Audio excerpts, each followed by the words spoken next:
Today I'm reacting to the most impressive cubing skills ever. Every time I think I can do it better, I show a video clip of me trying. This is the fastest time to solve 3 cubes while juggling. Oh my gosh, he almost dropped his cube.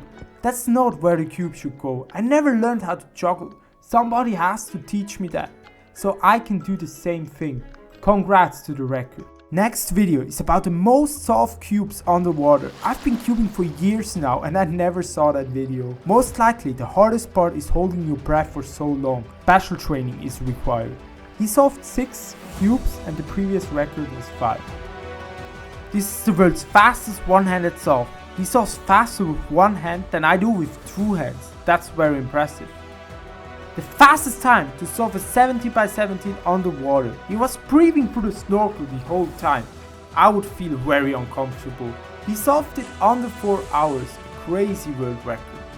This is a picture made out of cubes. I don't want to know how many thousand cubes he spent for that. Whoever is the person who built that, please contact me. I want to build something crazier with you. This is the biggest cube that was ever built. This was built by a whole team. I would be proud of those people when the cube works. Okay, crazy, it works. Leave a comment below this video if you want me to build a bigger cube. Maybe as big as a house. I broke the fastest time to solve a cube on a bicycle. If you haven't seen the video yet, be sure to check it out. Link is in the description.